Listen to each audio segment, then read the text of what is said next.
ఊరంతా ముంపునకు గురైతే 43 ఏళ్ల కిందట పునరావాస గ్రామం కొత్తగా ఏర్పాటైంది.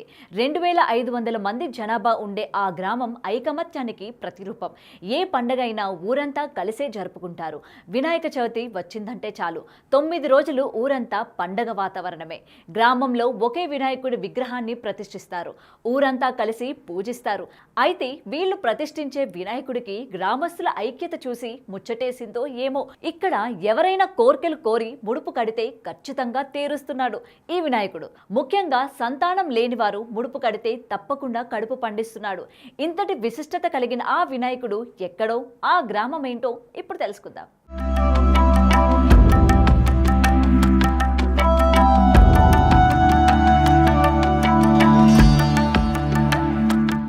నిర్మల్ జిల్లా లోకేశ్వరం మండలంలోని అబ్దుల్లాపూర్ గ్రామంలో 1982లో ఆవిర్భవించింది.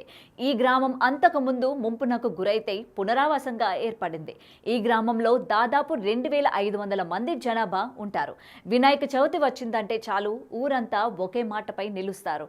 ఒకే వినాయకుడిని గ్రామాభివృద్ధి కమిటీ ఆధ్వర్యంలో ఏర్పాటు చేసుకొని ఒకే చోట పూజలు చేస్తారు. పర్యావరణానికి భంగం కలగకుండా కర్ర గణపతిని పూజిస్తారు. 2 ఏళ్ల కిందట అంటే దాదాపు 4 లక్షలు వెచ్చించి ఆంధ్రప్రదేశ్లోని శ్రీకాళహస్తి సమీపంలోని ఓ కుగ్రామంలో కర్రతో తయారు చేయించి గ్రామానికి తీసుకువచ్చారు. 1982లో ముంపు గురైంది. అప్పటి నుంచి మేము ఎస్ఆర్ఎస్లో ముంపు గురై ఇక్కడికి రావడం జరిగింది. ఇక్కడ వచ్చిన తర్వాత మా గ్రామంలో ఒకే ఒక గణపతి పెట్టాలని నిర్ణయించుకొని గత 45 సంవత్సరాల నుండి ఒకే గణపతి మేము ఇక్కడ పెట్టుకోవడం జరుగుతుంది.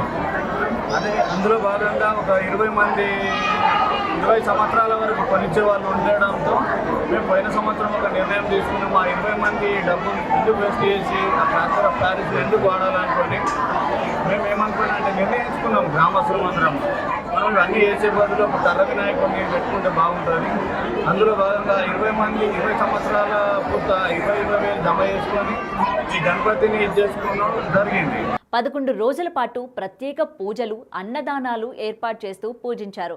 ఆలయ అర్చకులు మాట్లాడుతూ ఎంతో విశిష్టమైన మోక్ష కర్రతో చేసిన విఘ్నేశ్వరుడిని చేశారు కాబట్టి మోక్ష గణపతిగా పిలుస్తున్నామని అన్నారు. మీరు చూస్తున్నటువంటిది అబ్దుల్లాపూర్ గ్రామం, లోకేశ్వరం మండలం, నిర్మల్ జిల్లా.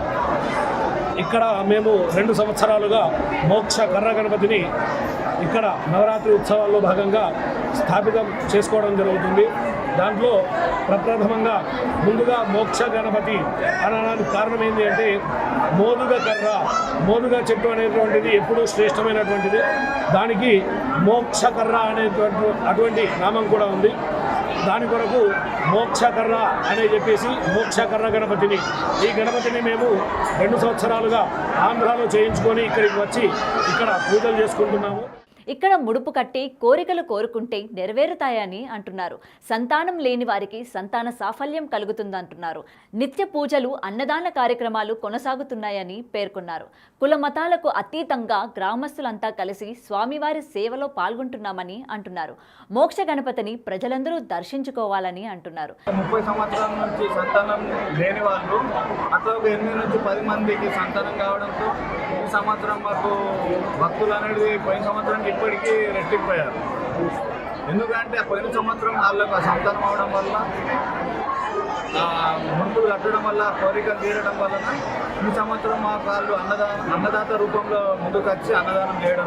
దర్శనానికి వచ్చే భక్తులకు ఎటువంటి ఇబ్బందులు తలెత్తకుండా ఆలయ కమిటీ సభ్యులు అన్ని ఏర్పాట్లు చేశారు. సంతానం లేని వారికి సంతానం కలగడంతో వారే స్వయంగా అన్నదానం చేయడం ఇక్కడ ప్రత్యేకంగా చెప్పవచ్చు. గత 2 సంవత్సరాల నుండి కర్ర వినాయకుడిని మా ఊళ్ళో ప్రతిష్ఠించుకున్నాము. పోయిన సంవత్సరం కొంతమంది వచ్చారు. ఈ సంవత్సరం చాలా అందరికీ మొక్కులు నెరవేరడం వల్ల ఇక్కడ ఇరువురు రాష్ట్రాల నుంచి చాలా మంది వస్తున్నారు, జిల్లాల నుంచి వస్తున్నారు. ఇక్కడ మా గ్రామ ప్రజలు అందరికీ అవసరమైనట్టుగా అన్నదానము, అన్ని ఫెసిలిటీస్ ఏర్పాటు చేశారు. చుట్టుప్రక్కల గ్రామాల నుంచి భజన కార్యక్రమానికి కూడా చాలా మంది వస్తున్నారు. ఇక్కడ అందరికీ మొక్కులు నెరవేరడం వలన అందరికీ చాలా సంతోషంగా ఉంది.